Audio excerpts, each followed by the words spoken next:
ท่านสาธุชนผู้มีความสนใจในธรรมทั้งหลายการบรรยายประจำวันเสาร์แห่งภาควิสาขบูชาเป็นครั้งที่9ในวันนี้อาตมาก็ยังบรรยายโดยชุดปกิณกธรรมต่อไปตามเดิมจะมีหัวข้อย่อยเฉพาะในวันนี้ว่าการหลุดพ้นที่แท้จริงนั้นไม่มีตัวผู้หลุดพ้น ขอให้ท่านทั้งหลายพยายามสังเกตทำการศึกษาดูให้ดีเป็นพิเศษเนื่องด้วยการบรรยายชุดนี้มีความมุ่งหมายที่จะแสดงเจาะจงลงไปที่หัวใจของพระพุทธศาสนา ซึ่งมันต้องเป็นเรื่องลึกเป็นธรรมดายังจะเรียกได้ว่าหัวใจ หัวใจของพุทธศาสนานั่นก็คือเรื่องไม่มีสัตว์ไม่มีบุคคลซึ่งเป็นตัวเป็นตนของบุคคลคงมีแต่ธาตุตามธรรมชาติหรือสิ่งที่เป็นอยู่ตามธรรมชาติไม่มีอะไรที่จะเรียกได้ว่าเป็นสัตว์เป็นบุคคลเป็นตัวเป็นตนดังนี้ศาสนาลัทธิอื่นๆโดยมากล้วนแต่มีสิ่งที่เรียกว่าตัวตน แต่พุทธศาสนาไม่มีสิ่งที่เรียกว่าตัวตน นั่นแหละคือความต่างกันอย่างที่จะเปรียบกันไม่ได้นอกจากจะต่างจากลัทธิอื่นๆแล้วมันยังฝืนความรู้สึกของคนนั่นเองเพราะว่ามันมีสิ่งที่เรียกว่าสัตว์ว่าคนอยู่ทั่วๆไปเราก็กำลังเรียกตัวเองว่าคนใครๆก็พูดว่าคนว่าตัวว่าตนพูดกันอยู่ทั่วไปแล้วมาบอกแล้วมีผู้มาบอกว่านั่นไม่ใช่คนไม่ใช่สัตว์ไม่ใช่ตัวไม่ใช่ตนมันฝืนความรู้สึกที่เขาพูดกันอยู่ทั่วไปในโลกแล้วมันก็ฝืนคำที่เขาใช้พูดกันอยู่ทั่วไปในโลกคือว่าคนแต่ละคนนี่เรียกตัวเองว่าคนเข้าใจว่าคนเข้าใจว่าเป็นคนแล้วมีผู้มาบอกว่าไม่ใช่คนไม่มีคนไม่ควรจะเรียกว่าคนแล้วคนนั้นมันจะรู้สึกอย่างไรในชั้นแรกมันก็จะหาว่าไอ้คนมาพูดนั้นเป็นคนบ้ามาพูดว่าไม่ใช่คนเมื่อเขาพูดกันว่าคนทั้งบ้านทั้งเมืองและในใจของเราเดี๋ยวนี้ก็รู้สึกอยู่ว่าคนเขาก็จะไม่เชื่อคนที่มาพูดที่มาบอกเช่นนั้น นี่แหละคือความยากลำบากอย่างยิ่งที่จะศึกษาพระพุทธศาสนาให้ถึงขั้นลึกหรือขั้นหัวใจของพุทธศาสนาก็ควรจะตั้งข้อสงสัยขึ้นมาว่าทำไมจะต้องมาบอกว่าไม่ใช่คนหรือไม่มีคนถ้าในเมื่อเขาพูดกันว่าคนรู้สึกกันอยู่ว่าคน อยู่ทั่วไปอย่างนี้ ทำไมจะต้องมาบอกมาพูดมาสอนในสิ่งที่มันฟื้นความรู้สึกเป็นเรื่องแกล้งทำให้ลำบากหรือว่ามีความมุ่งหมายอย่างไรที่คำตอบที่สั้นที่สุดนั่นก็มีอยู่ว่าในความที่เรารู้สึกว่าเป็นคนนั่นน่ะไม่ใช่ความจริงไม่ใช่ของจริงเป็นความโง่เรารู้สึกเอาอย่างโง่เขลาว่าเราเป็นคนแล้วเราก็พูดไปตามความโง่เขลานั้นว่าคนนี่แหละเป็นตัวเรื่องถ้ายังรู้สึกว่าคนและยังพูดว่าคนอยู่เพียงใดก็ยังเป็นคนโง่อยู่เพียงนั้นไม่รู้ตามที่เป็นจริงว่าไม่ใช่คน ก็อาจจะถามว่าทำไมจะต้องไม่มีความรู้สึกว่าคนก็เพราะว่าไอ้ความรู้สึกว่าคนนั่นแหละทำให้เป็นทุกข์ทำให้เกิดความทุกข์ทำให้เกิดอวิชชาให้มันลงรากให้อวิชชามันลงรากแล้วมันขยายตัวแผ่ออกไปเป็นความทุกข์ของคนคนนั้นจึงมาบอกให้รู้ว่ามันไม่ใช่คนมันเป็นธาตุตามธรรมชาติ ทีนี้ปัญหามันก็ยากลำบากที่ว่าไอ้คนเหล่านั้นมันจะถอนในความโง่ว่าคนนั่นจะได้อย่างไรเมื่อมีความรู้สึกยึดถือมั่นคงลงไปว่าเป็นสัตว์เป็นคนเป็นตัวเป็นตนเป็นเราเป็นเขาคือเป็นคนอย่างเหนียวแน่นลึกซึ้งอย่างนี้แล้วมันจะถอนในความรู้สึกว่าคนนั่นออกไปเสียอย่างไรออกไปได้อย่างไรกันมันยากมากมันอยู่ในวิสัยที่จะถอนได้ไหมถ้าถือตามหลักธรรมะที่มีอยู่ก็ต้องถือว่าถอนได้เพราะว่าพระพุทธศาสนาก็ต้องการให้ถอนความรู้สึกว่าคนแล้วมันก็เป็นสิ่งที่ถอนได้มันจะถอนได้อย่างไรกันเท่าที่ปรากฏอยู่ในพระคัมภีร์มันก็คือสอนให้ดูให้รู้ให้เห็นชัดด้วยตนเองว่าไอ้ความรู้สึกว่าคนว่าเราเป็นคนเป็นตัวเป็นตนนั่นแหละมันได้ทำให้เกิดมี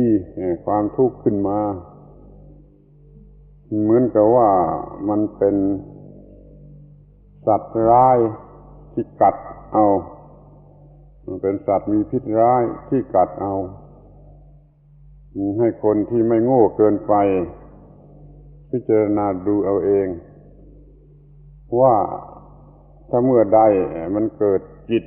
คิดนึกขึ้นมาว่าเป็นตัวตนเป็นตัวเราตัวเขาทำอะไรไปตามอำนาจของความรู้สึกว่าตัวเราตัวเขานั้นมันเป็นอย่างไรบ้างมันหนักอกหนักใจหรือเปล่ามันร้อนใจหรือเปล่ามันเกิดความกระวนกระวายเร่าร้อนหรือเปล่าถ้าเห็นชัดว่าเกิดความรู้สึกเป็นตัวตนของตนขึ้นมาทีไรมันเป็นของหนักอกหนักใจเร่าร้อนเผาผลาญผูกพันทิ่มแทงครอบงำหุ้มห่อแล้วแต่จะใช้คำไหนเต็มไปทั้งนั้นทีนี้คนมันโง่ขนาดที่เรียกว่ามันไม่รู้สึกว่าเมื่อไรเกิดตัวตนบุคคลขึ้นมาในใจเมื่อไรไม่เกิดเมื่อเกิดแล้วมันก็ไม่รู้สึกว่าทำให้เกิดความทุกข์มันก็ไม่เข้าใจในเรื่องนี้ มันก็ยังคืนมีตัวตนมีตัวคนมีตัวเราอยู่เรื่อยมันไม่มองเห็นว่าไอ้เพราะมีตัวคนเนี่ยมันจึงเป็นทุกข์และมันกัดเอามันก็รักษาความรู้สึกว่ามีตัวตนหรือมีตัวคนนี่ไว้เรื่อยไปแล้วความคิดมันไม่มาในทางที่มองให้เห็นโทษร้ายของไอ้ความมีตัวตนมันมองไปอีกทางหนึ่งฝ่ายตรงกันข้ามคือมองว่าทำอย่างไรตัวตนจึงจะเป็นสุขสนุกสนานอร่อยจะสวยจะงามจะได้ตามต้องการมันคิดไปในทางที่จะให้ตัวตนนั่นแหละได้อะไรในตามที่ต้องการ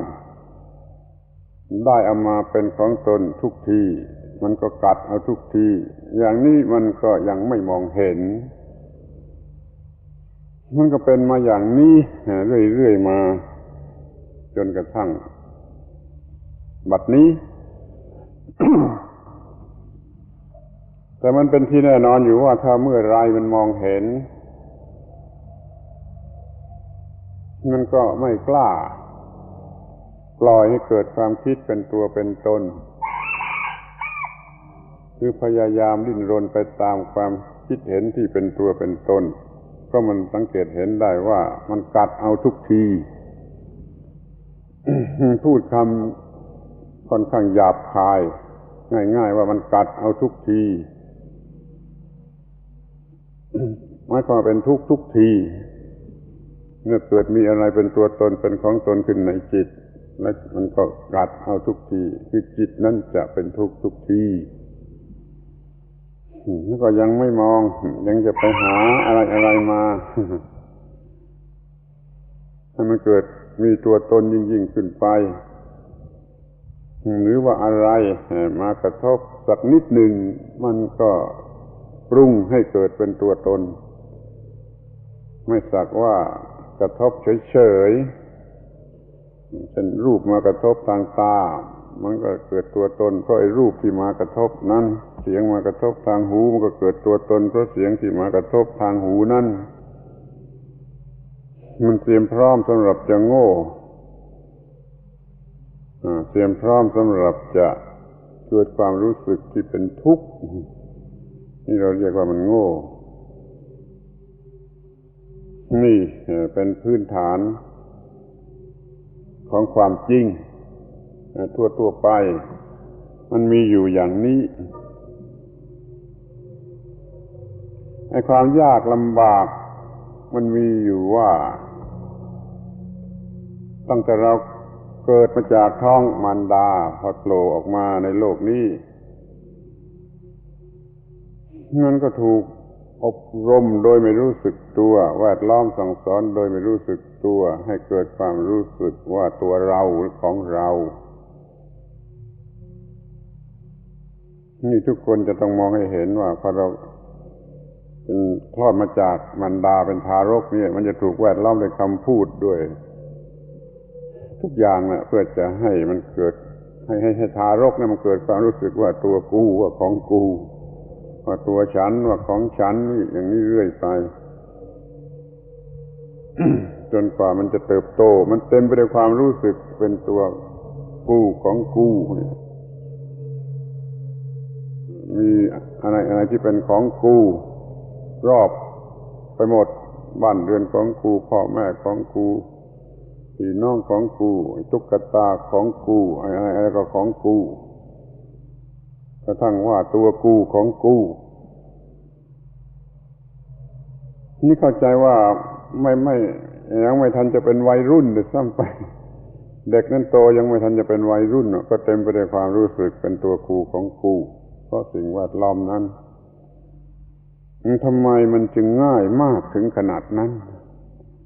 ก็เพราะว่าไอ้ความรู้สึกได้เองตามสัญชาตญาณว่าตัวกูนี่มันเป็นไอ้สิ่งที่ประหลาดหรือจะเรียกว่าศักดิ์สิทธิ์ก็ได้คือมันรู้สึกได้เองอย่างที่เราเรียก สิ่งเหล่านี้ว่าสัญชาตญาณมันเป็นสิ่งที่เกิดได้เองในจิตใจของสิ่งที่มีชีวิตโดยที่ไม่ต้องมีใครมาสั่งสอนเมื่อชีวิตนี้มันเจริญพัฒนาขึ้นมาพอสมควรแล้วความรู้สึกเหล่านี้มันก็เกิดเต็มที่โดยเฉพาะอย่างยิ่งเช่นความรู้สึกจะสืบพันธุ์กิจกรรมระหว่างเพศไม่ต้องมีใครสอนมันก็รู้สึกได้เองจงสังเกตดูว่าความรู้สึกนี้เกิดได้เองอย่างไรความรู้สึกที่รู้สึกว่าตัวกูว่าของกูเกิดได้เองมากยิ่งกว่านั้นไปเสียอีกแล้วก็เกิดก่อนเสียอีกคือเกิดตั้งแต่ยังเป็นทารกนอนเบาะเกิดได้เต็มที่ไอ้ความรู้สึกเช่นการสืบพันธุ์เป็นต้นนี่มันต้องรออีกนานกว่ามันจะเกิดแต่ขอให้มองในแง่ที่ว่ามันเกิดได้เองเป็นสัญชาตญาณนั่นจึงเกิดความรู้สึกเป็นตัวตนเป็นของตนตัวกูของกูได้มากได้รุนแรงเพราะมันมีมาในสันดานในจิตใจในสัญชาตญาณและสิ่งแวดล้อมที่เข้ามาแวดล้อมมันก็แวดล้อมเช่นนั้นแวดล้อมอย่างนั้นดังนั้นมันจึงเกิดแรงนั้นคนเราจึงมีความรู้สึกว่าตัวกูว่าของกูตัวตนหรือของตนตัวฉันหรือของฉันได้เต็มที่เป็นพื้นฐานของจิตใจนี่เรื่องที่เป็นหลักพื้นฐานของเรื่องนี้ว่าก่อนนี้มันไม่เกิดความรู้สึกอย่างนี้แม้มันจะมีในสัญชาตญาณบ้างเมื่อยังไม่ทันให้มีอะไรมาอบรมแวดล้อมให้เกิดความรู้สึกอย่างนี้มันก็ไม่มีความรู้สึกอย่างนี้เรียกว่าไม่มีความรู้สึกว่าตัวกูจิตนั้นยังเกลี้ยงเพราะมันยังไม่เกิดความรู้สึกว่าตัวกูอย่างที่เรียกในบาลีว่าจิตยังเป็นประภัสสรจิตยังบริสุทธิ์สะอาดเกลี้ยงสว่างไสวแวววาวเรืองแสงเหมือนกับเพชรที่ดีไม่มีมลทินนี่จิตทีแรกยังไม่มีความรู้สึกประเภทกิเลสคือตัวกูของกูขั้นต่อมาเด็กมันโตขึ้นไอ้สิ่งแวดล้อมเข้าไปแวดล้อมให้เกิดความรู้สึกประเภทตัวกูของกูจนมันเกิดความอยากก็เป็นรู้สึกพอใจก็เป็นรู้สึกยินไม่พอใจก็เป็นรู้สึกยินดียินร้ายก็ได้กระทั่งรู้สึกโลภก็ได้รู้สึกโกรธก็ได้รู้สึกหลงก็ได้นี่มันเพิ่งเป็นก็มีสิ่งเข้ามาแวดล้อมภายหลังจากเกิดแล้วจิตนั้นยังเป็นจิตที่ไม่ได้รับการฝึกฝนอบรมอะไรไม่มีความรู้อะไรนั้นจิตที่เคยเกลี้ยงเคยสะอาดนั่นมันก็เปลี่ยนไปเป็นจิตที่เศร้าหมองเพราะมีสิ่งเข้ามาแวดล้อมทำให้เกิดความรู้สึกที่เรียกว่าเป็นความโลภก็มีเป็นความโกรธก็มีเป็นความหลงก็มีแต่ถ้าเอามารวมกันให้หมดแล้วก็เรียกว่าเป็นความยึดถือว่าเป็นตัวตนว่าเป็นของตนมีความยึดถือว่าเป็นตัวตนเป็นของตนเท่านั้นแหละมันก็เกิดกิเลสทั้งหลายได้ครบถ้วนทุกๆประการมีตัวตนเห็นแก่ตนมันก็โลภมันก็รักมันก็โลภมันก็ทะเยอทะยานเมื่อไม่ได้ตามที่มันต้องการมันก็เกิดความโกรธขึ้นมาเมื่อมันยังเข้าใจไม่ได้ว่าเป็นอะไรมันก็ยัง สงสัยพัวพันติดใจหลงไหลอยู่เดี๋ยวนี้จิต สร้างตัวตนสร้างความรู้สึกว่าตัวตนสร้างความหมายแห่งตัวตนที่เรียกว่ากิเลสขึ้นห่อหุ้มตัวจิตเองทีนี้ถ้าว่าเราไม่เป็นคนโง่เกินไปสังเกตดูดีๆว่าไอ้ตอนนี้มันเป็นจิตเกลี้ยงจิตล้วนๆมันยังไม่มีตัวตนติดมานะท่านมันเกิดมาในโลกนี้นานพอสมควรสัมผัสนั่นนี่พอสมควรแล้วมันจึงค่อยเกิดความรู้สึกว่าตัวตนเพราะความโง่เพราะความไม่รู้มันจิตล้วนๆมันอย่างหนึ่งแล้วไอ้ความคิดผิดๆว่าตัวตนเกิดขึ้นกับจิตมันก็อย่างหนึ่งทีแรกมีจิตล้วนๆแล้วทีหลังมาเกิดไอ้ความรู้สึกว่าตัวตนในรูปแบบของกิเลสต่างๆนี่หุ้มห่อจิตนั่นมันหุ้มห่อจิตอยู่นะฟังให้ดีไอ้สิ่งที่เป็นกิเลสมาหุ้มห่อจิตเนี่ยมันมีอะไรที่เนื่องกันมากถ้าเป็นกิเลสหุ้มห่อจิตมันก็เรียกว่ากิเลสมาผูกพันจิตหุ้มห่อจิตหรือว่า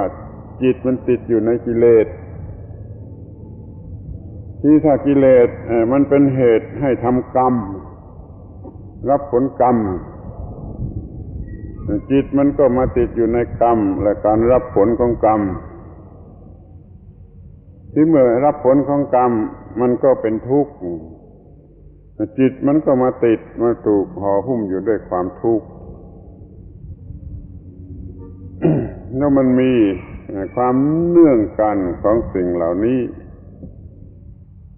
เป็นกิเลสเป็นกรรมเป็นวิบากของกรรมเป็นวัฏฏะสงสารเรียกว่าวัฏฏะสงสารมันก็แปลว่าจิตมันมาติดอยู่หรือถูกหุ้มห่ออยู่ด้วยวัฏฏะสงสารในการกระทำทั้งหมดนั้นมันเป็นไปตามกฎ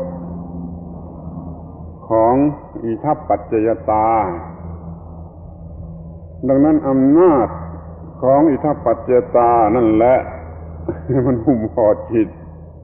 มันผูกพันจิตออกมาไม่ได้ออกมาไม่ได้จากกิเลสออกมาไม่ได้จากกรรมและผลกรรมออกมาไม่ได้จากกองทุกข์ออกมาไม่ได้จากวัฏฏะสงสารออกมาไม่ได้จากวงแห่งอิทัปปัจจยตาที่ตรงไหนเป็นตัวตนที่ตรงไหนเป็นตัวตนจิตล้วนๆถ้าจิตล้วนๆมันก็ไม่มีตัวตนคือเป็นธาตุตามธรรมชาติเป็นธาตุชนิดหนึ่งเขาเรียกว่าวิญญาณธาตุเป็นธาตุชนิดหนึ่งไม่ได้มีตัวตนอยู่ในนั้นที่จิตมารู้สึกเป็นกิเลสมันก็ตัวตนอยู่ที่กิเลสก็เลยจิตล้วนๆเนื่องกันอยู่กับตัวตนคือกิเลสจิตล้วนๆมันเนื่องกันอยู่กับตัวตนคือกรรมหรือผลกรรมหรือการเป็นไปตามกรรมหรือความทุกข์สิ่งที่เข้ามาประกอบหุ้มห่อจิตอยู่นี่เป็นตัวกิเลสซึ่งมีความหมายเป็นตัวตนหรือเป็นของตนนี่จะต้องดูกันตรงนี้ก่อนว่ามันไม่มีตัวตน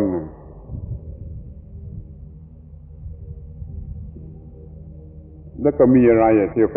ป็นเจ้าของปัญหาเป็นเจ้าของเรื่องมันก็คือจิตนั่นเอง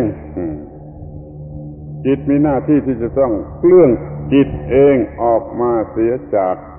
กิเลสหรือตัวตนแต่เดี๋ยวนี้จิตมันถูกครอบงำด้วยกิเลสด้วยอวิชชาด้วยตัวตนมันก็เอากิเลสอวิชชาเป็นตัวตนจิตแท้ๆมันก็ไม่มีเพราะจิตมันโง่มันเอาตัวมันเองเป็นตัวตนไปตามอำนาจของอวิชชาหรือกิเลสที่มาครอบงำจิตไปแล้ว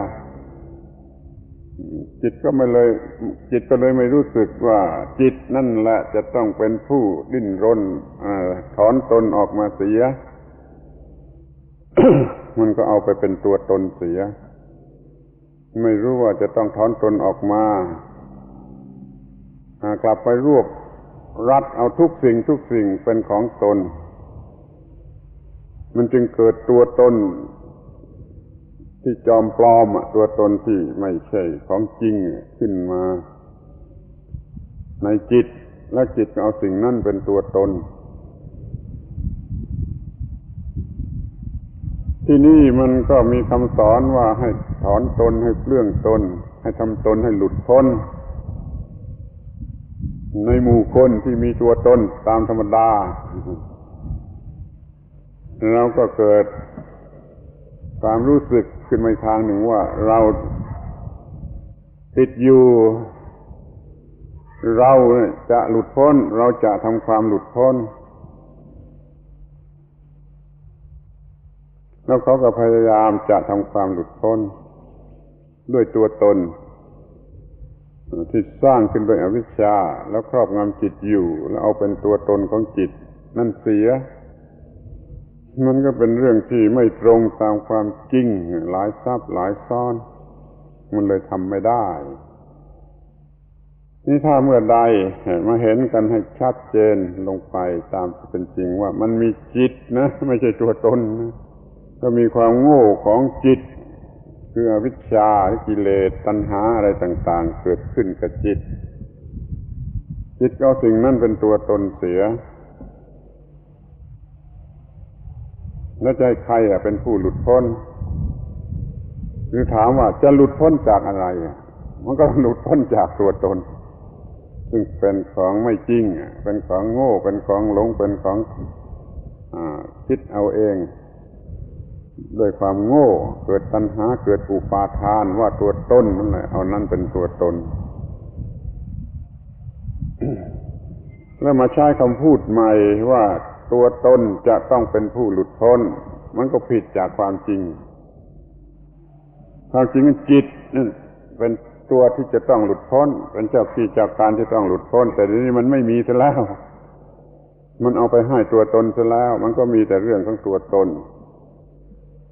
มันก็ทำไปอย่างผิดเรื่องจะให้ตัวตนที่เป็นของหลอกลวงมายามาเป็นผู้หลุดพ้นจากตัวตนอีกทีหนึ่งมันก็ทำไม่ได้หรือจะให้หลุดพ้นจากความทุกข์มันก็ทำไม่ได้เพราะความทุกข์นั้นมันเป็นผลของตัวตนที่เป็นมายานั่นเองนี่คือพวกเราทั้งหลายพวกเราทุกคนกำลังตกอยู่ในสภาพอย่างนี้มีตัวตน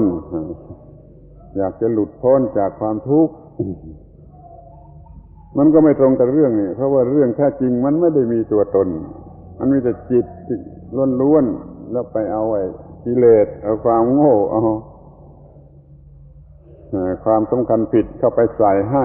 แก่จิตให้จิตเป็นตัวตนมันก็เลยไม่รู้ว่าจะพ้นจากอะไร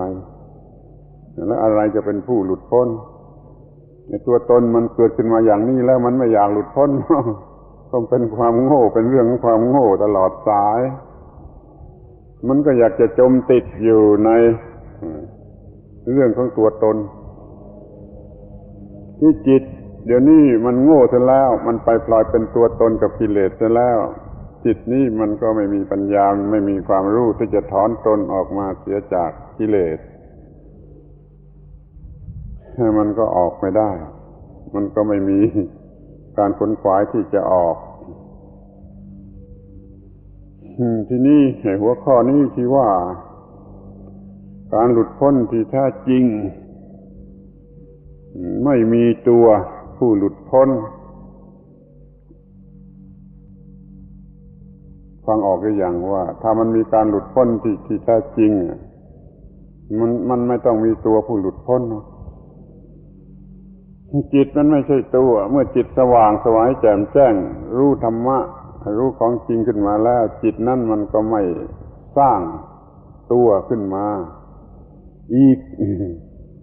ความคิดประเภทตัวตนก็ไม่เกิดขึ้นมาอีกมันก็ไม่มีอะไรหุ้มห่อจิต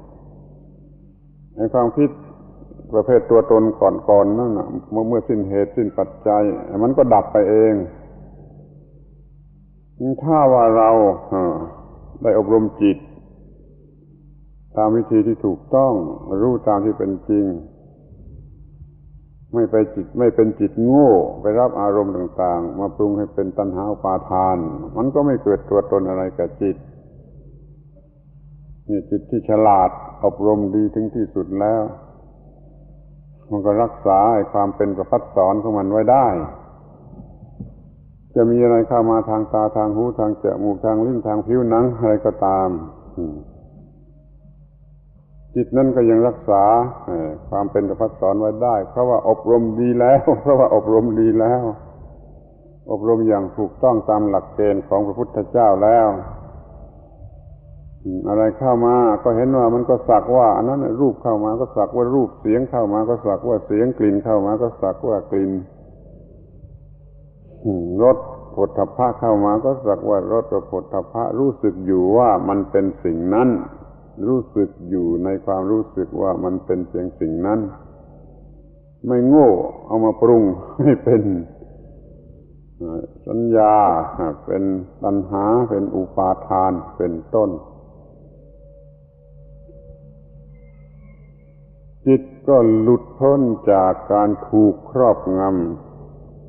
ำของกิเลสตัณหาเหล่านั้นเพราะมันไม่ได้ทำให้เกิดกิเลสตัณหาอะไรจะเข้ามาแวดล้อมจิตทางทวารทั้งหกมันก็ถูกปฏิเสธถูกปัดถูกกระทำให้กระเด็นกลับไปคือไม่รับเอาไม่มีตัวกูของกูคือไม่มีอุปาทานว่าตัวเราว่าของเราเกิดขึ้นอีกเนี่ยจิตหลุดพ้นโดยที่ไม่ต้องมีตัวตนอะไรที่ไหนเข้ามาแทรกแซงมันเป็นเรื่องโง่จิตล้วนๆเท่านั้นน่ะมันไม่ใช่ตัวตนไม่เป็นตัวตนมาแต่เดิมแต่อยู่ในสภาพที่อ่อนแอชอบโง่ชอบหลงชอบไปรับอะไรมาเป็นตัวตนทีนี้เอาจิตมาฝึกเสียใหม่มาฝึกให้ถูกต้องตามวิธีจนจิตนี้จะไม่รับเอาอะไรมาปรุงให้เป็นตัวตนอีกเป็นอันขาดก็ไม่มีอะไรเกิดขึ้นเป็นตัวตนจะครอบงำจิตให้เป็นทุกข์นี่เรียกว่าจิตหลุดพ้นโดยไม่ต้องมีตัวตนซึ่งเป็นผู้หลุดพ้นตัวตนนั้นเป็นผู้หลุดพ้นไม่ได้หรอกเพราะมันเป็นความโง่ความหลงเป็นกิเลสตัณหาอุปาทานมาครอบงำจิตมันจะหลุดพ้นได้อย่างไรล่ะจิตต่างหากที่จะต้องหลุดพ้นจากสิ่งเหล่านั้นมันต้องมีการอบรมดีตามวิธีของพระธรรมจิตนั้นก็ไม่รับเอาอะไรมาปรุงให้เป็นตัวเป็นตนสำหรับครอบงำจิตอีกต่อไปนี่เรียกว่าจิตมันหลุดพ้นการหลุดพ้นนั้นมีได้ถึงที่สุดแล้วโดยไม่ต้อง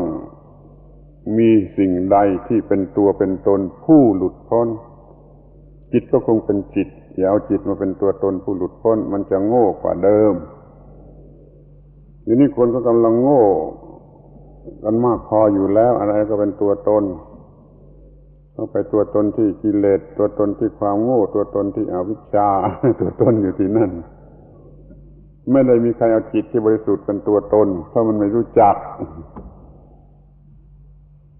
นี่พุทธบริษัทโง่เมื่อโง่มันไม่เป็นพุทธบริษัทนะระวังให้ดี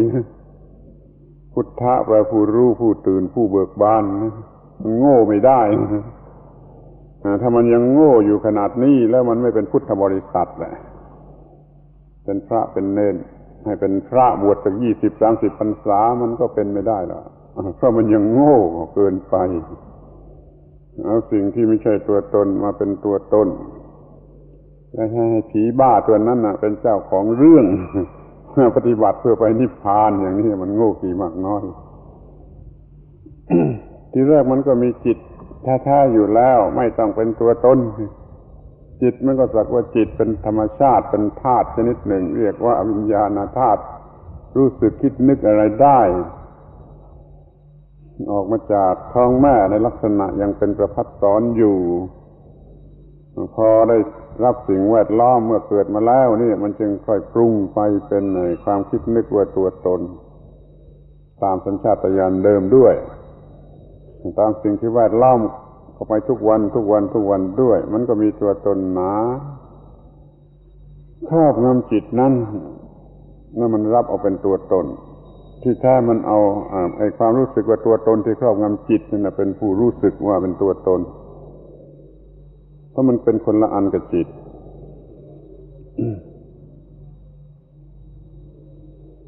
นั่นขอให้นึกเห็นภาพอะไรดีเป็นตัวอย่างว่ามันเหมือนกับว่ามีอะไรเข้ามาเกาะมาจับ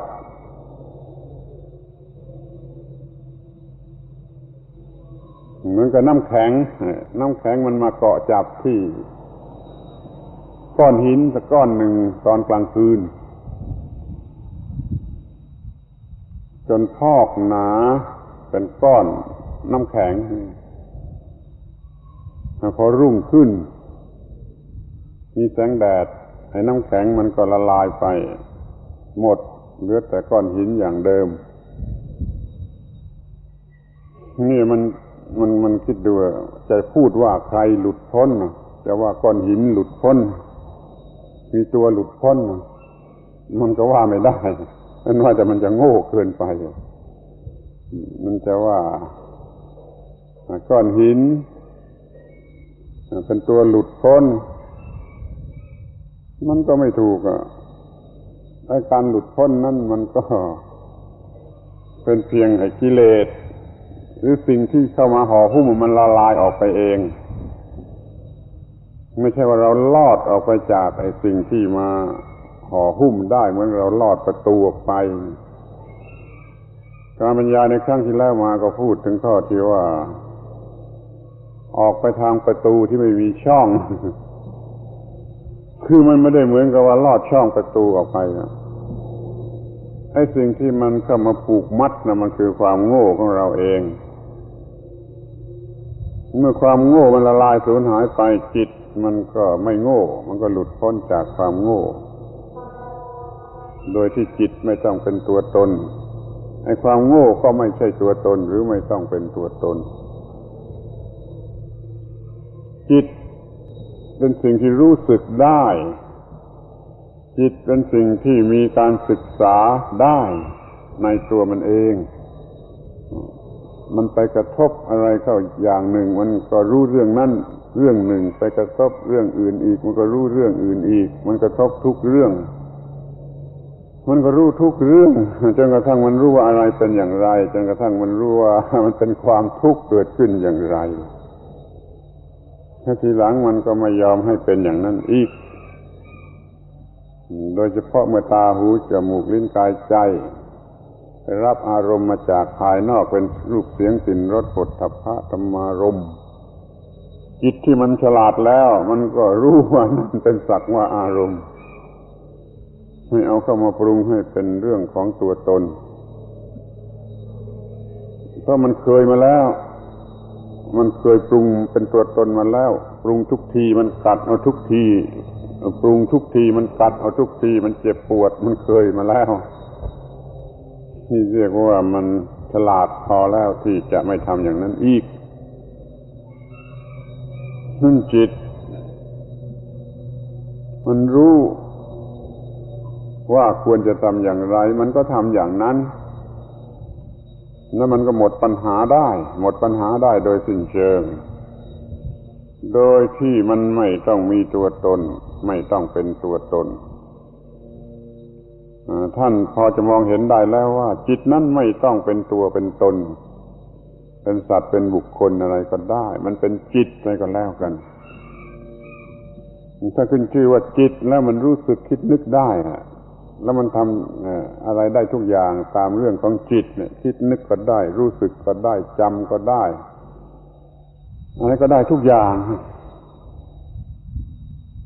แล้วมันก็ฉลาดขึ้นทุกทีที่มันได้สัมผัสอะไรจากภายนอกมันฉลาดมันฉลาดขึ้นจนถึงกับว่าปล่อยไปแบบนี้ไม่ได้ จะปล่อยให้ความคิดเดินแบบนี้ไม่ได้มันก็ไม่ปล่อยมันก็จัดการไว้อย่างถูกต้องตามหลักของอิทัปปัจจยตาถ้าอารมณ์มากระทบแล้วฉลาดให้ทันเวลาแห่งผัสสะ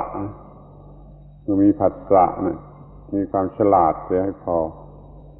ทันเวลาก็ไม่ปรุงเป็นกิเลสตัณหาไม่เป็นตัวตนและเป็นทุกข์เนี่ยพูดก็หลายครั้งแล้วขอร้องก็หลายครั้งแล้ว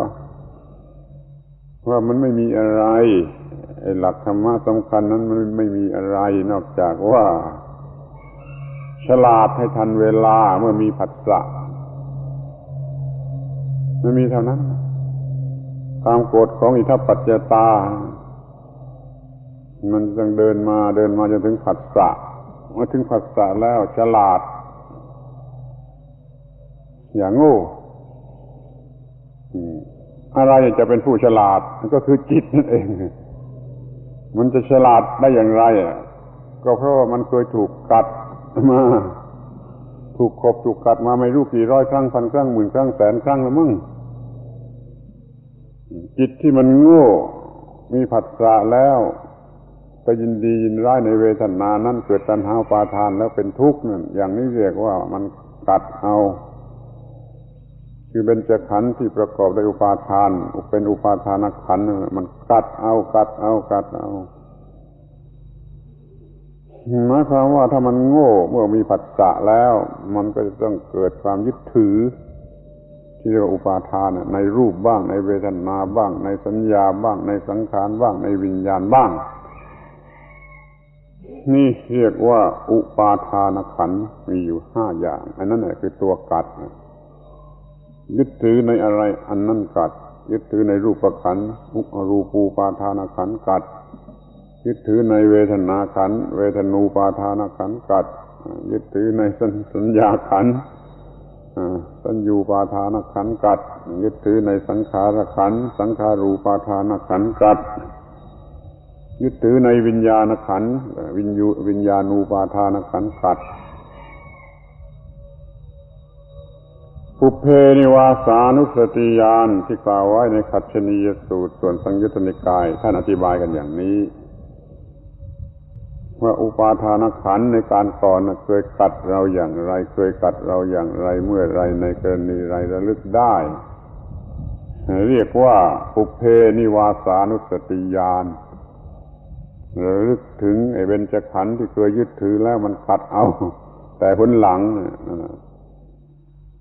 นี่เป็นเหตุให้จิตนี่มันฉลาดขึ้นจนไม่กล้าปล่อยให้ไปในแบบนั้นคือไปยึดมั่นในรูปเวทนาสัญญาสังขารวิญญาณอย่างใดอย่างหนึ่งนี่เรียกว่ามันฉลาดได้เองแม้แต่สัตว์เดรัจฉานมันยังฉลาดได้เองไปทำอะไรผิดเข้าคนเขาตีเอาไปทำอะไรผิดเข้าคนเขาตีเอาไปทำอะไรผิดเข้าเขาตีเอาแม้แต่แมวมันรู้จักเข็ดหลาบมันไม่ทำอย่างนั้นอีกแล้วคนนี่จะโง่ไปถึงไหนเล่าเป็นคนทั้งทีจะโง่ไปถึงไหนแม้แต่แมวมันยังรู้จักเข็ดหลาบนี่มันรู้จักไม่ทำอย่างนั้นอีกเราก็ควรจะฉลาดเช่นเดียวกันคือไม่กล้าปล่อยให้ปรุงแต่งขึ้นภายในจิตในขณะแห่งผัสสะนั้นเป็นเวทนายินดียินร้ายแล้วเกิดตัณหาไปตามยินดียินร้ายแล้วเกิดอุปาทานในความอยากนั้นแล้วก็เป็นทุกข์นี่เรียกว่ามันจะกัดเอาทุกทีที่เกิดอุปาทานขึ้นในการปรุงแต่งจากผัสสะบางทีไปหลงหมายมั่นที่เป็นตัวรูปบางทีไปหลงหมายมั่นที่เป็นตัวเวทนาบางทีไปหลงหมายมั่นที่เป็นตัวสัญญาบางทีก็ไปเห็นว่าไอ้ตัวร่างกายนั่นแหละเป็นตัวเรื่องแล้วก็หลงไปที่นั่นหวงแหนที่นั่นรักใคร่ที่นั่นมันก็ถูกรูปขันธ์กัดเอา ในบางกรณีมันไปจ่ออยู่ที่เวทนาหลงไหลในรสของเวทนามันก็กัดเอาบางทีก็สัญญาความสำคัญมั่นหมายโดยความจำมันโง่เขลาความสำคัญมั่นหมายมันก็กัดเอาเรื่องที่ก็สังขารคือความคิดนึกอย่างนั้นคิดนึกอย่างนี้ไปหมายมั่นที่นั่นไอ้นั่นมันก็กัดเอาบางทีก็เอาที่วิญญาณเลยที่ความรู้สึกทางตาหูจมูกลิ้นกายใจไปสำคัญมั่นหมายที่นั่นมันก็กัดเอานี่มันมีเท่านี้เรื่องมันมีว่าไปหมายมั่นเป็นตัวตนเข้าที่ไหนอันนั้นมันจะกัดเอา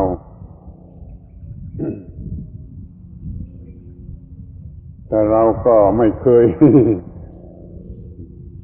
ไม่เคยเข็ดหลาบสู้แมวก็ไม่ได้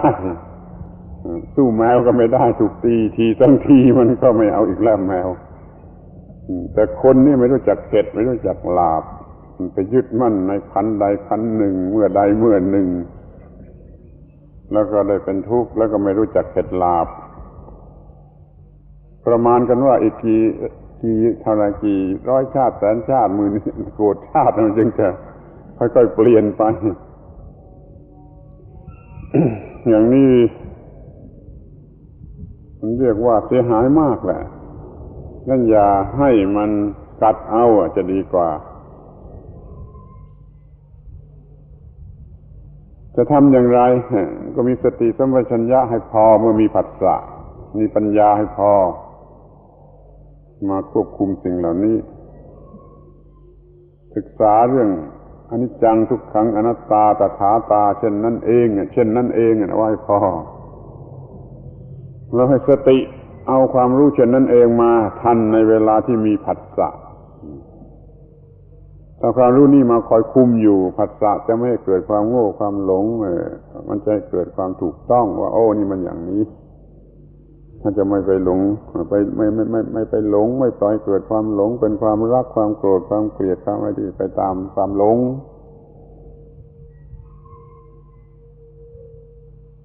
เดี๋ยวนี้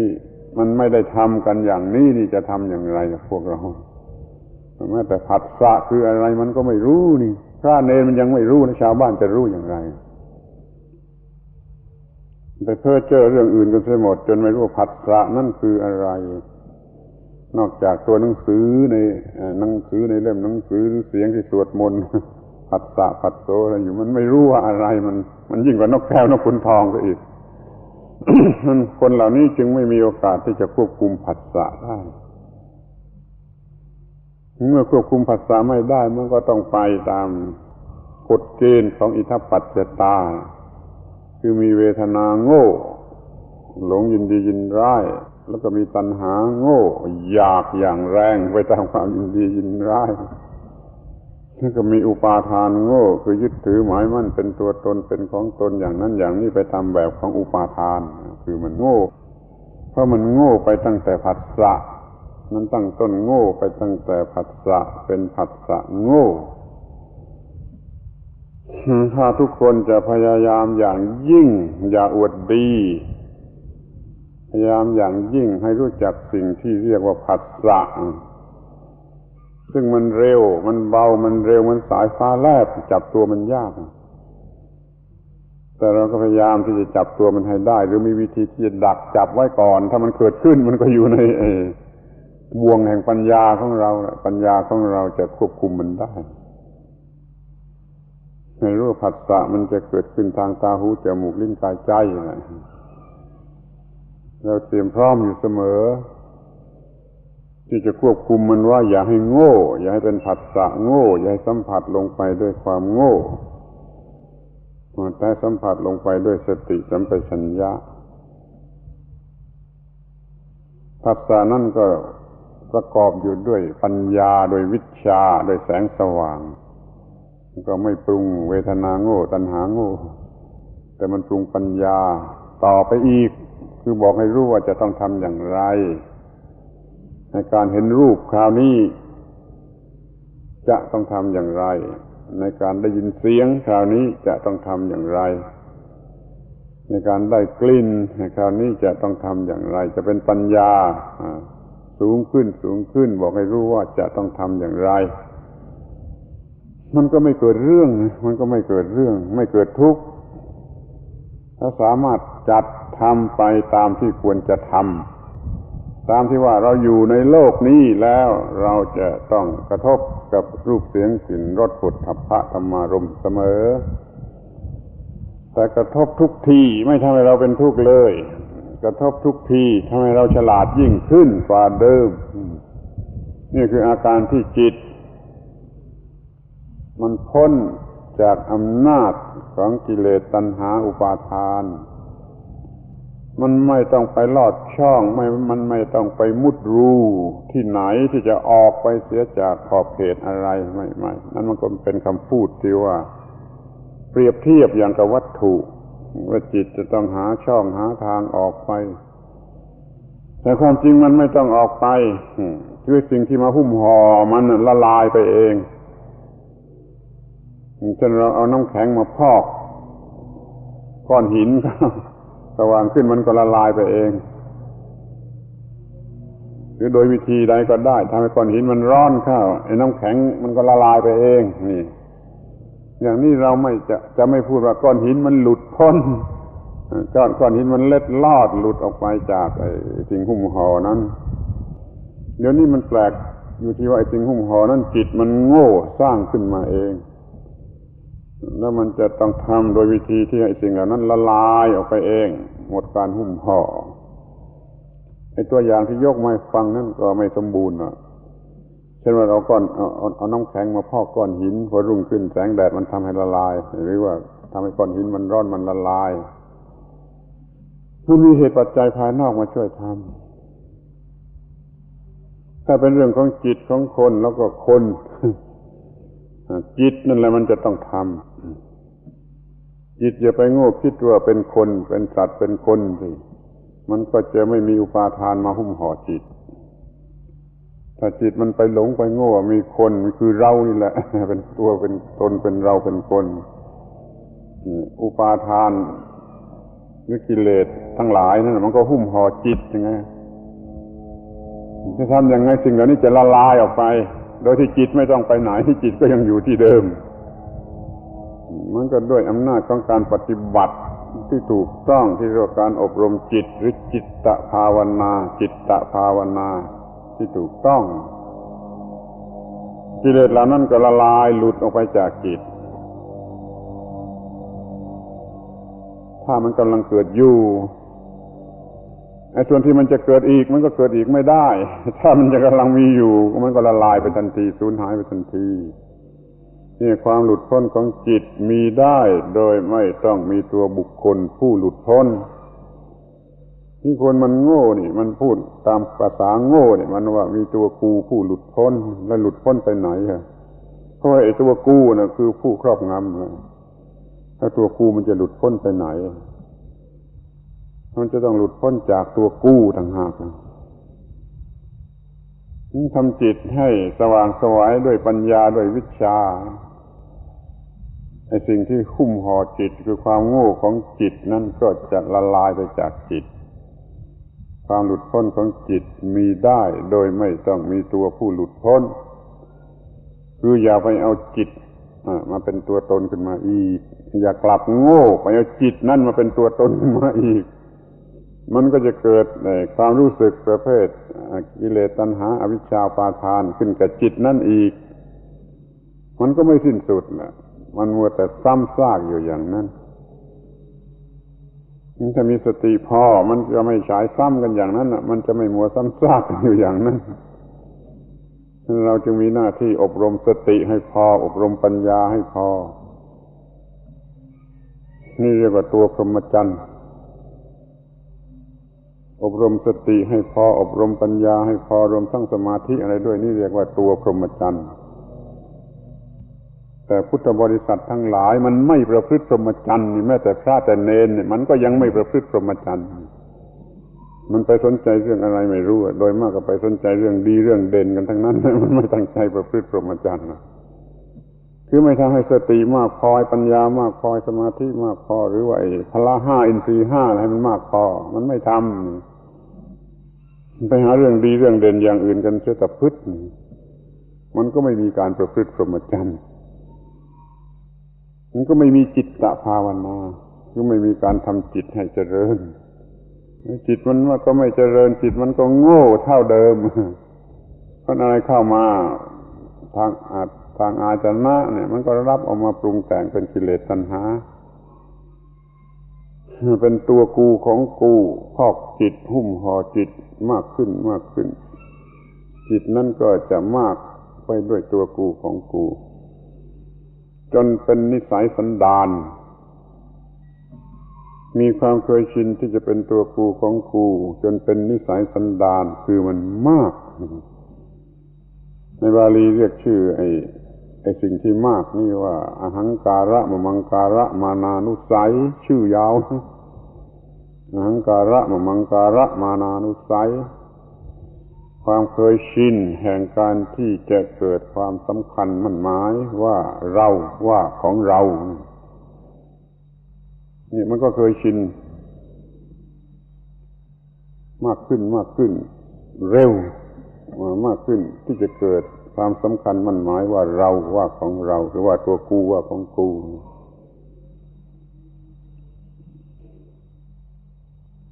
เมื่อเด็กๆยังเกิดช้านะไอ้ความรู้สึกมั่นหมายเป็นตัวกูของกูยังเกิดช้าตามภาษาเด็กมันค่อยเร็วขึ้นเร็วขึ้นตามภาษาวัยรุ่นแล้วมันก็เร็วเป็นฟ้าแลบเมื่อถึงโตเต็มที่เป็นหนุ่มเป็นสาวถึงขนาดสูงสุดของระบบร่างกายนี่มันก็เร็วมากมันก็ควบคุมยากแต่ก็มีหลักเกณฑ์ไว้สำหรับควบคุมได้ขอให้ศึกษาให้ปฏิบัติศึกษาให้พอปฏิบัติให้พอแล้วมันก็จะแก้ไขได้คือประพฤติพรหมจรรย์อบรมอยู่ทุกวันให้สติมากพอเร็วพอให้สมาธิมากพอ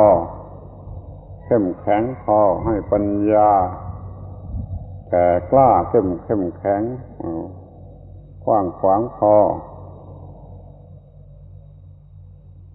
แล้วมีศรัทธามีวิริยะเป็นส่วนประกอบก็มีศรัทธาเอาจริงในเรื่องนี้แล้วก็มีวิริยะก็ทำมันจริงๆในเรื่องนี้ไอ้ที่เรียกว่าพละห้าอินทรีย์ห้าคือไอ้หัวข้อสำคัญที่สุดในพระพุทธศาสนาท่านให้มีอยู่ทุกขั้นตอนการปฏิบัติอันไหนขาดเพิ่มให้เต็มเสียให้ครบเปี่ยมเต็มเปี่ยมอยู่ทั้งศรัทธาวิริยะสติสมาธิปัญญาอยู่ในลักษณะอย่างนั้นแล้วมันป้องกันได้เหมือนกับว่าเราเอาไฟลนเข้าไว้น้ำแข็งมันมาเกาะจับไม่ได้อย่างนั้นคล้ายๆกันอุปมานะคือแดดมันแผดเผาอยู่ที่ก้อนหินก้อนนี้แล้วน้ำแข็งมันมาจับไม่ได้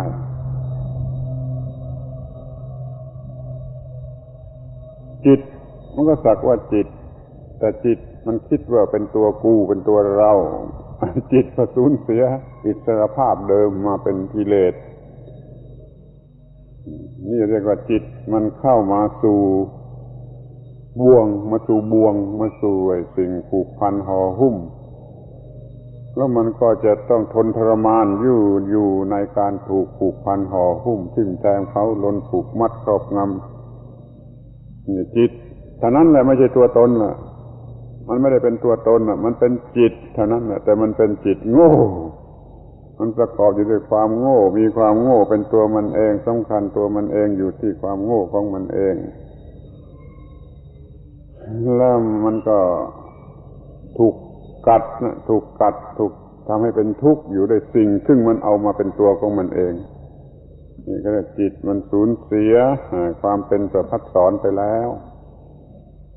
เอากิเลสเป็นตัวตนแล้วมันก็ถูกขบขัดอย่างนี้ถ้าจะทำอย่างที่กล่าวไว้ในพระคัมภีร์ก็ลองนึกย้อนหลังแบบปุพเพนิวาสานุสติญาณนึกย้อนหลัง ว่าเมื่อเช้าเนี่ยตอนเช้ามันถูกอะไรตัดเอาบ้างในบรรดา5 อย่างที่เป็นที่ตั้งความยึดถือรูปเวทนาสัญญาสังขารวิญญาณนั่นน่ะเมื่อตอนเช้านี่มันมีอันไหนตัดเอาบ้างเมื่อคืนมีอันไหนตัดเอาบ้างเมื่อวานมีอันไหนตัดบ้างวันคืนวันหลังๆมันมีอะไรตัดเอาบ้างในรูปของอุปาทานขันธ์คำว่ากัดในที่นี้คือทำให้เป็นทุกข์เมื่อตอนเที่ยงตอนสายตอนเช้าเนี่ยมันถูกอะไรกัดเอาบ้างเรื่องของรูปหรือเรื่องของเวทนาหรือเรื่องของสัญญาหรือเรื่องของสังขารหรือเรื่องของวิญญาณเรื่องไหนมันกัดเอาบ้างเจ็บปวดในหัวใจเลยถ้าจับได้พบมองเห็นมันมีประโยชน์นะคือมันทำให้เข็ดหลาบนะเหมือนแมวถูกตีแล้วมันไม่ทำอย่างนั้นอีกไอ้คนโง่นี่เหมือนกันเมื่อมันมองเห็นในการถูกตีถูกกัดอย่างนี้แล้วมันจะไม่ทำอย่างนั้นอีกนี่การที่ว่าพอได้เวลามีเวลาพอก็ระลึกนึกถึงอาการที่ถูกเบญจขันธ์อุปาทานขันธ์กัดดีมากมันจะได้เข็ดหลาบมันจะได้เกิดความกลัวจะเกิดหิริโอตตัปปะให้กลัวสิ่งเหล่านี้ถ้าไม่นึกมันก็ไม่กลัวมันก็ไม่กลัวก็จะมากไปกว่านั้นอีกคือมันจะเห็นเป็นของสนุกไปเลยจะเห็นเป็นของทำผิดศีลทำผิดอะไรยิ่งเป็นของสนุกไปเลยเป็นของดีไปเลยเมื่อคนที่มันกินเหล้าทำกาเมทำอะไรอย่างเลวร้ายเนี่ยมันไม่พิจารณามองเห็นโทษมันก็ยิ่งเห็นว่าดียิ่งสนุกยิ่งเอากันใหญ่เลยไม่ต้องละกันเลยคนอันธพาลเหล่านั้นจึงไม่ละสิ่งเหล่านี้ไม่ละสิ่งที่เป็นบาปเป็นอกุศลเหล่านี้เพราะมันไม่เคยมองเห็นในความผิดในความถูกกบกัดอันละเอียดเห็นยากนะธรรมะนี่ลึกนะเห็นยากแต่ก็ไม่เหลือวิสัยคอยใช้สติปัญญาตั้งอกตั้งใจสำรวมระวังสังวรกันบ้างก็จะค่อยๆมองเห็นแล้วก็จะเกลียดจะถอยหลังจะไม่เอาอีกต่อไปจะกลัวเหมือนกับคำโบราณที่ว่ากลัวภัยในวัฏฏะสงสารพุทธบริษัทเดี๋ยวนี้ไม่กลัวนะไม่กลัวภัยในวัฏฏะสงสารไม่เหมือนกับพุทธบริษัทบางยุคบางสมัยที่แล้วมามันกลัวภัยในวัฏสงสารถ้าเป็นพระสงฆ์เขาก็จะว่าผู้เห็นภัยในวัฏสงสารภิกขเวดูกระสงฆ์ผู้เห็นภัยในวัฏสงสารนะเขาว่าอย่างนั้นคำเทศเก่าๆมีอย่างนั้นภิกษุสงฆ์ผู้เห็นภัยในวัฏสงสารพยังอิกขะนะคือภิกขุเห็นภัยในวัฏสงสารเดี๋ยวนี้พระภิกษุสงฆ์สมัยนี้ก็เห็นภัยในจอโทรทัศน์หรืออะไรที่คล้ายๆกันนั่นแหละจะเห็นภัยอันนี้ได้อย่างไรล่ะก็ไปมองดูแต่ในจอโทรทัศน์ไม่ได้มองดูในวัฏสงสารคือกิเลสคือกรรมคือวิบากกรรมคือความทุกข์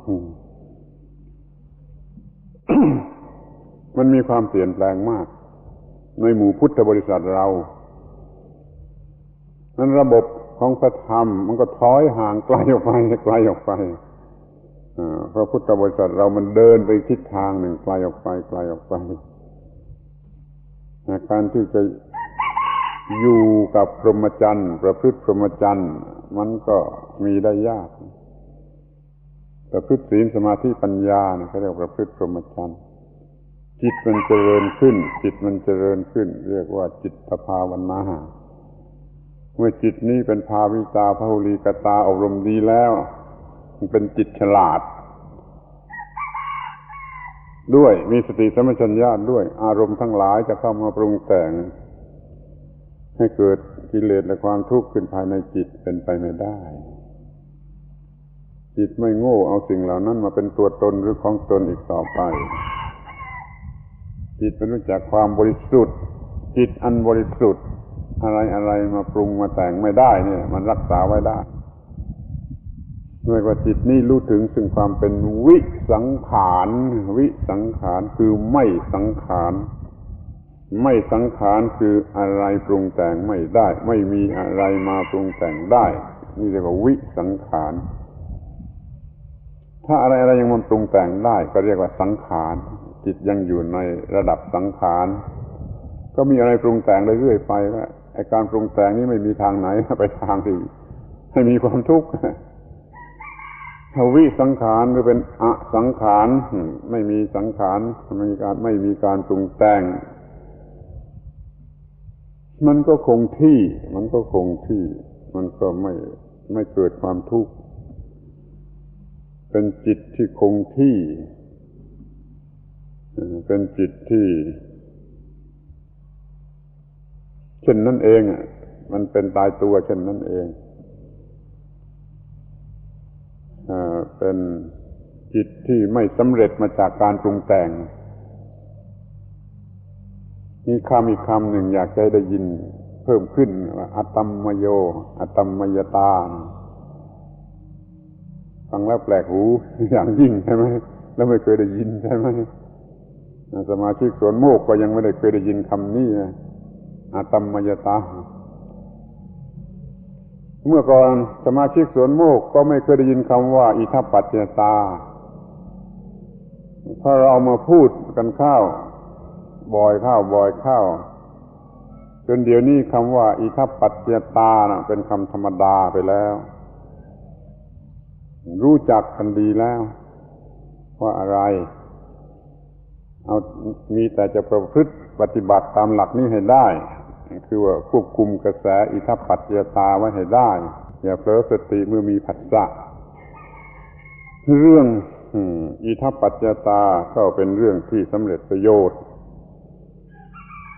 ไอ้การสำเร็จประโยชน์ถึงที่สุดของเรื่องนี้มันมีผลออกมาเป็นอัตตัมมยตาฟังยากที่เป็นในภาษาบาลีเขามาแปลเป็นไทยว่าอะไรก็ไม่รู้ฟังไม่ถูกเราไม่อยากจะแปลคำชนิดนี้เอาไว้ตามเดิมว่าอะตัมมยตาไม่สำเร็จมาจากสิ่งนั้นคือไม่สำเร็จมาจากการปรุงแต่งของกิเลสตัณหาไอ้คนบุถุชนหนาแน่นบุถุชนดิบมันก็เป็นผลการปรุงแต่งของกิเลสตัณหามาเป็นผลของกิเลสตัณหามานั่งนอนอยู่ที่นี่เต็มไปด้วยความทุกข์กระวนกระวายอยู่ด้วยความทุกข์เพราะว่ามันเป็นการปรุงแต่งสำเร็จออกมาจากสิ่งนั้นคืออวิชชาต้นตอของมันเดี๋ยวนี้เราปฏิบัติธรรมะถูกต้องจนสิ่งนั้นไม่อาจจะปรุงแต่งได้คือไม่อาจจะเกิดอวิชชาได้เพราะเราไม่ให้โอกาสแก่อวิชชาเลยอวิชชานั้นมันมีโอกาสอยู่แต่เพียงแห่งเดียวที่ผัสสะนั้นถ้าอย่าให้โอกาสที่ผัสสะและอวิชชาไม่มีทางจะเกิดเดี๋ยวนี้เราเก่งพอที่จะควบคุมผัสสะได้ทั้ง6ทวารทั้งตาหูจมูกลิ้นกายใจเราควบคุมผัสสะได้มันก็มีทหารมารักษาด่านนี้ไว้อย่างไม่บกพร่องอวิชชามันเกิดไม่ได้มันก็ปรุงแต่งไม่ได้อันวันคืนของเราก็ไม่ได้เป็นสิ่งที่ถูกปรุงแต่งขึ้นมาโดยอวิชชาคือไม่มีกิเลสตัณหาถึงที่สุดของเรื่องนี้ก็เรียกว่าเป็นพระอรหันต์คำว่าอาตัมมโยนะผู้ที่ไม่สำเร็จมาจากสิ่งนั้นอาตัมมยตาความที่เขาเป็นคนไม่สำเร็จมาจากสิ่งนั้นคือความเป็นพระอรหันต์ ไม่ถูกปรุงแต่งนั่นเองนี่เป็นคำที่ควรจะ ได้ยินชินหูแล้วก็พูดกันติดปาก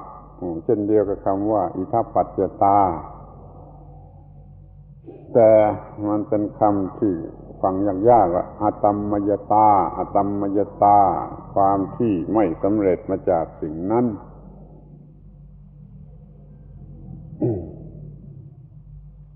คือมึงจะปรุงแต่งกูไม่ได้อีกต่อไปกูจะถูกมึงปรุงแต่งไม่ได้อีกต่อไปนี่คืออะตัมมยตา ความที่จะถูกปรุงแต่งให้เป็นไปตามอำนาจของสิ่งนั้นไม่ได้อีกต่อไปก็ดูตัวเองเดี๋ยวนี้มันถูกปรุงแต่งไปตามอำนาจของกิเลสอยู่เป็นปกติเพราะความรู้มันไม่พอธรรมะมันไม่พอการปฏิบัติมันไม่พอมันก็ถูกปรุงแต่งไปตามอำนาจของกิเลสเรื่อยไปหัวหน้าของมันก็คืออวิชชามันถูกอวิชชาลากพาไปเรื่อยทีนี้มารู้พอรู้ครบถ้วนรู้เพียงพอไม่ปล่อยให้อวิชชามันจับตัวไปปรุงแต่งหรือไปกระชากลากถูตามอำนาจของกิเลสมารอีกต่อไปไม่อยู่ในอำนาจของกิเลสมารอีกต่อไปนี่เรียกว่าหลุดพ้นถ้าจิตนี้ไม่อยู่ในอำนาจของกิเลสมารอีกต่อไปคือจิตนี้ไม่สร้างตัวมารขึ้นมาหลอกลวงจิตให้ว่าเป็นตัวเองอีกต่อไปจิตนี้ก็พ้นจากการถูกกระทำของกิเลสหรือของมาร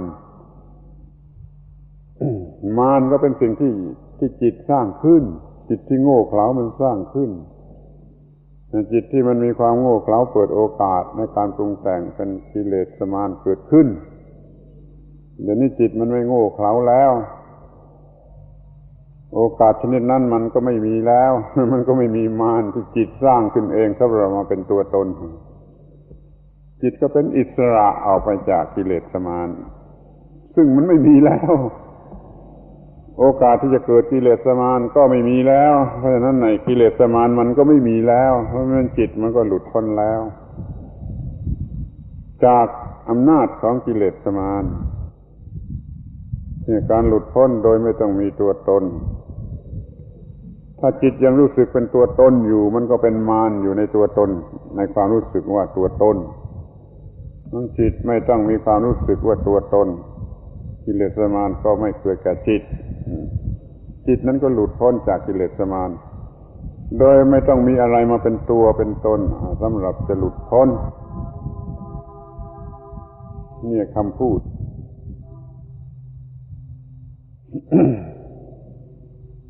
ที่พูดมาเรื่อยๆสำหรับการบรรยายชุดนี้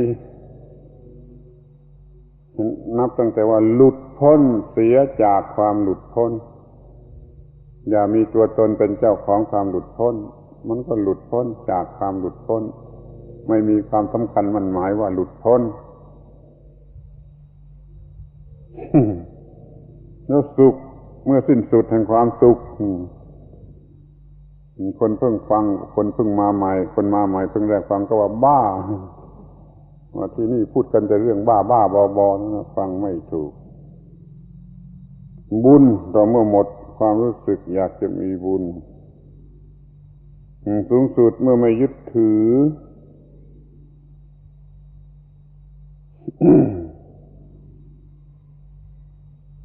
ตนที่แท้จริงจะพบเมื่อเห็นความไม่มีตนเลยเมื่อเห็นความไม่มีตนเลยก็จะพบสิ่งที่เป็นตัวเองโดยแท้จริง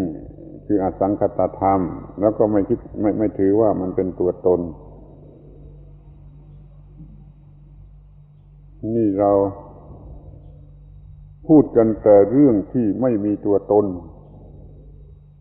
จึงเป็นหัวใจของพุทธศาสนาแล้วแต่จะมองกันในแง่ไหนมองแง่ไหนก็พูดกันแง่นั้นนะเรามาคิดว่ามองกันได้ไม่น้อยกว่า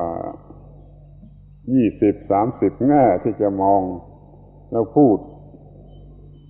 แล้วคนฟังมันก็ว่าบ้า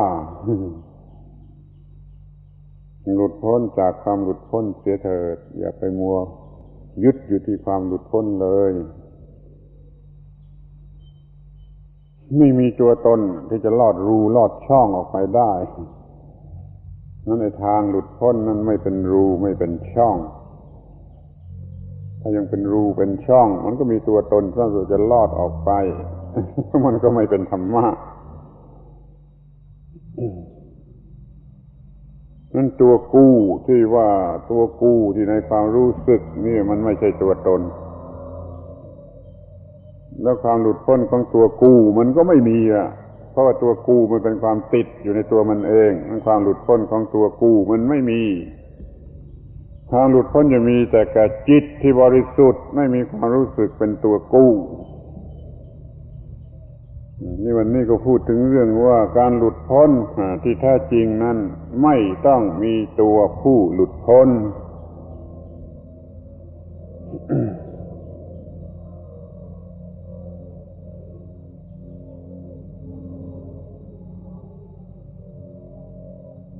เอาลองทบทวนใจความอีกทีหนึ่งว่าจิตมันถูกผูกมัดอยู่ด้วยความโง่ของมันเองจิ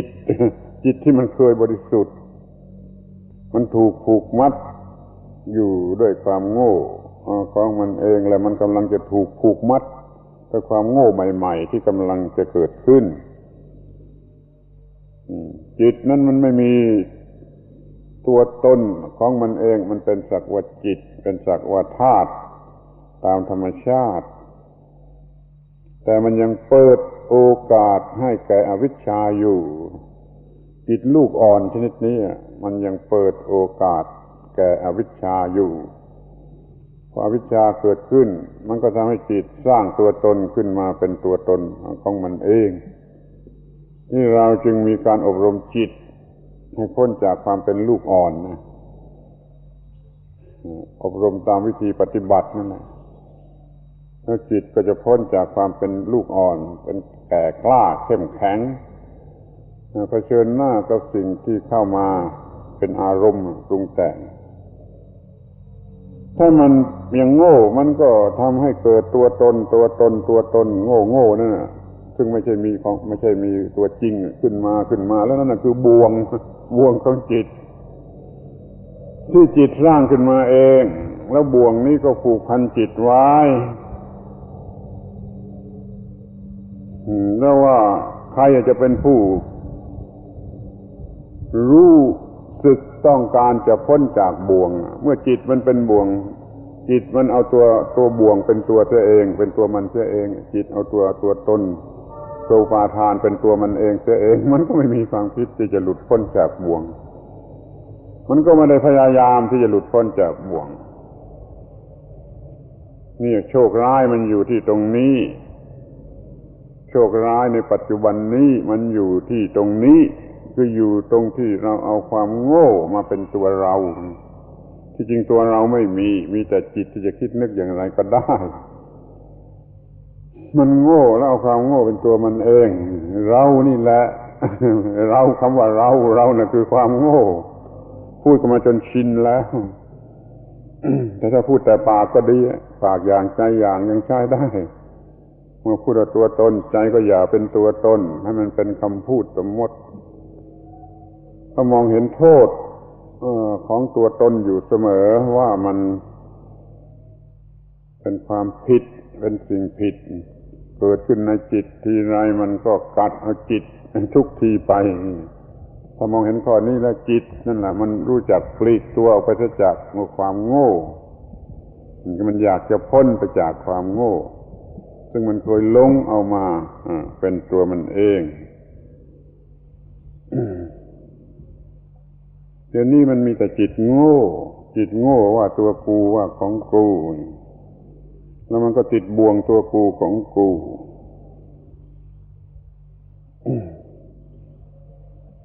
จิตมันก็จะพ้นบ่วงเมื่อมันหมดโง่จิตพ้นจากความโง่โดยไม่ต้องมีตัวตนของใครเป็นผู้พ้น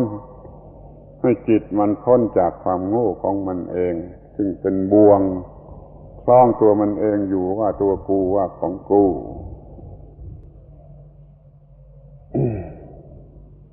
ไอ้ที่ติดบ่วงอยู่นี่มันก็ไม่ได้มีใครติดนะคือว่าจิตโง่เกิดบ่วงขึ้นมาที่กิเลสนั่นแหละแล้วกิเลสนั้นมันก็ครอบงำจิตมันก็ไม่ได้มีตัวตนที่ติดบ่วงตัวตนที่หลุดจากบ่วงมันก็ไม่มีเหมือนกันมันมีแต่จิตที่ว่าผิดหรือถูกถ้าผิดจิตมันตั้งไว้ผิดจิตมันก็สร้างบ่วงขึ้นมาเองสร้างความทุกข์ขึ้นมาเองเปรียบเหมือนว่าแมลงมุมมันชักใยพันตัวเองแน่นออกไม่ได้เนี่ยแมลงมุมมันฉลาดขึ้นมามันเกิดตัดใยนั้นนะให้ขาดออกไปมันก็ไม่ต้องมีใครติดบ่วงไม่มีใครหลุดจากบ่วงมันมีแต่จิตโง่หรือจิตฉลาดถ้าจิตโง่มันก็ชักใยพันตัวเองหนาตึ๊บทนทรมานอยู่ในนั้นถ้าจิตมันฉลาดมันก็กัดใยเหล่านั้นขาดหมดแล้วมันไม่สร้างใยอะไรไม่ชักใยพันตัวเองอีกต่อไปก็เรียกว่าความหลุดพ้นของจิต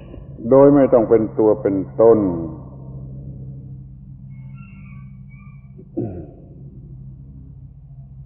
สรุปความสั้นอีกทีหนึ่งก็ได้ว่าจิตไม่ใช่ตัวตน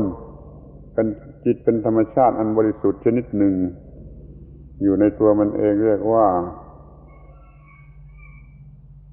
ธาตุจิตธาตุวิญญาณเป็นธาตุตามธรรมดา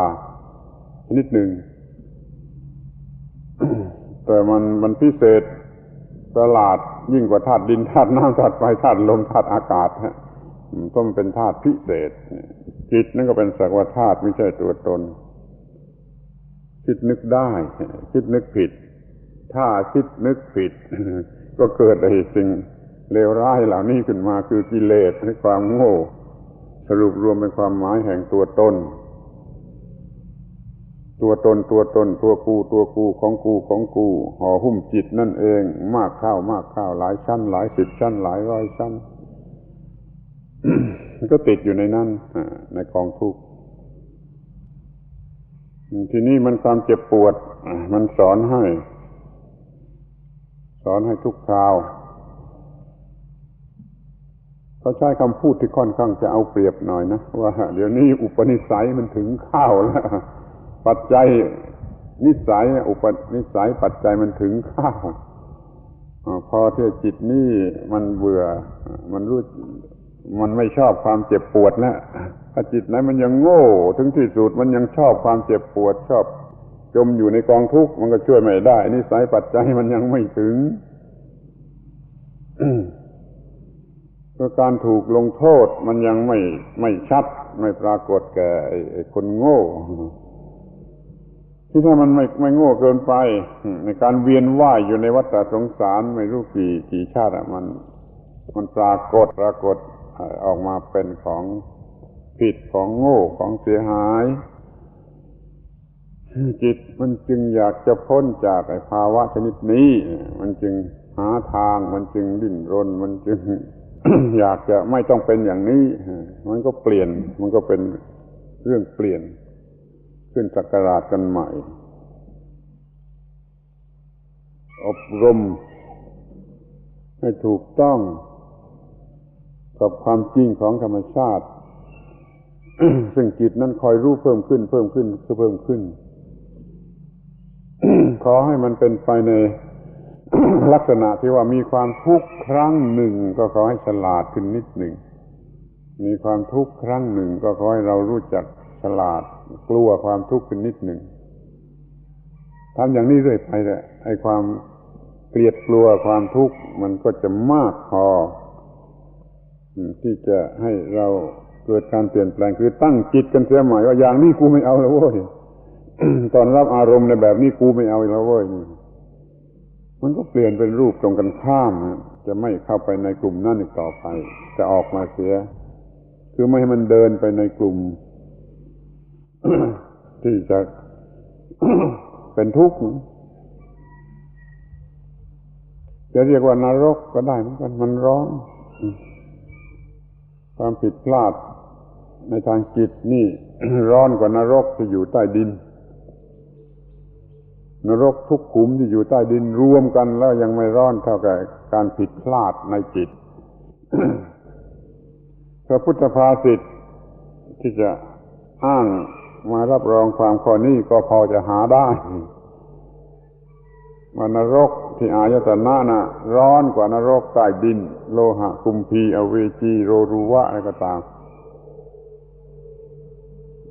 แต่เราก็ยังไม่รู้สึกร้อนนี่ทำยังไงเรายังไม่เกลียดในความร้อนเหล่านี้ยังเป็นทาสของกิเลสตัณหาไปหาช่องหาโอกาสหาปัจจัยมาสร้างกิเลสใหม่ๆอยู่นั่นระวังให้ดีพุทธบริษัทกำลังไม่มีความเป็นพุทธบริษัทก็เพราะเหตุนี้